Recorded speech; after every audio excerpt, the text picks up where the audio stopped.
ভারত বাংলাদেশ সীমান্তে সেনা মোতায়েন করছে।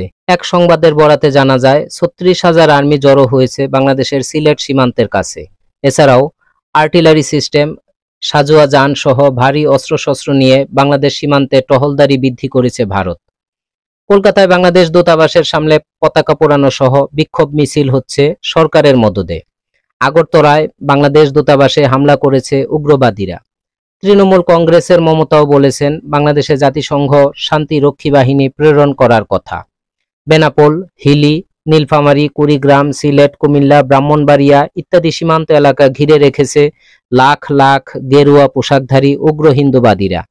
এখন প্রশ্ন হচ্ছে, বাংলাদেশ কি মায়ানমার বা লেবানন হয়ে গেছে? বাংলাদেশ কি তার সার্বভৌমত্ব হারিয়েছে? হিন্দুত্ববাদীদের সাথে যোগ দিয়েছে সরকার ও বিরোধী দল। তাদের ভাষায় বাংলাদেশে হিন্দু নিপীড়ন হচ্ছে। এবার তাহলে দেখে আসি ভারতের মিডিয়ার কথার সত্যতা কতটুকু। বিশ্বের যে কয়েকটি দেশে ভারতীয় গোয়েন্দা বাহিনীর সদস্য বেশি, তাদের মধ্যে বাংলাদেশ অন্যতম। বাংলাদেশের বাস্তব শান্তিপূর্ণ হিন্দু, বৌদ্ধ, খ্রিস্টান ও মুসলিম জাতিগোষ্ঠীর সহ অবস্থানের কথা ভারত ঠিকই জানে, কিন্তু স্বৈরাচারী হাসিনার পতনে ভারতের আতে ঘা লেগেছে। বাংলাদেশ ছিল ভারতের চতুর্থ রেমিটেন্স আয়কারী দেশ। গত 15 বছরে বাংলাদেশ থেকে পাচার হয়েছে $240 বিলিয়ন, যার একটি বড় অংশই পাচার করা হয়েছে ভারতে। অর্থনীতি, রাজনীতি সহ সবকিছুতে ভারতের অনৈতিক হস্তক্ষেপে বাঙালি হয়েছিল জবুথবু। বর্তমান সরকার ভারতের অন্যায্য শোষণ, নিপীড়ন, জুলুম পদক্ষেপ বন্ধে উদ্যোগ নিয়েছে, আর এতেই ভারত মারমুখী হয়ে উঠেছে। বাংলাদেশের 8% হিন্দু এদেশের সরকারি চাকরির 36% তাদের দখলে রেখেছে। পক্ষান্তরে ভারতের 16% মুসলিমের জন্য সরকারি চাকরির 1% জোটেনি। ভারতের সংখ্যালঘু ট্রাম্প কার্ড আসলে বাংলাদেশকে করতলগত রাজ্যে পরিণত করার প্রয়াস মাত্র।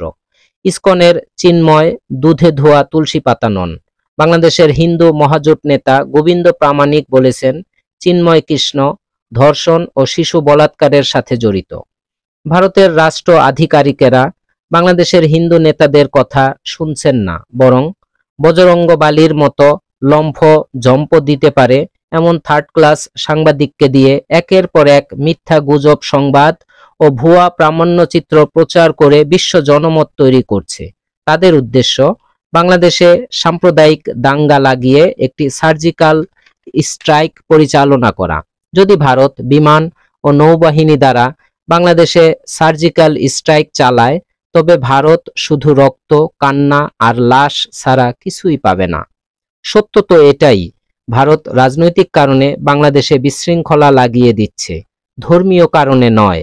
কারণ জুলাই বিপ্লবের পর বাংলাদেশে যে 2 জন হিন্দু হামলার শিকার হয়েছেন, তারা লুটপাট ও পাচারকারী সরকারের দল করার প্রায়শ্চিত্ত করেছেন। হিন্দু হবার কারণে তাদের উপর হামলা হয়নি। তাই আসুন আমরা ঐক্য গড়ে তুলি আর দেশকে ভালোবাসি। অপপ্রচারে বিভ্রান্ত হবেন না। ভালো থাকবেন সবাই।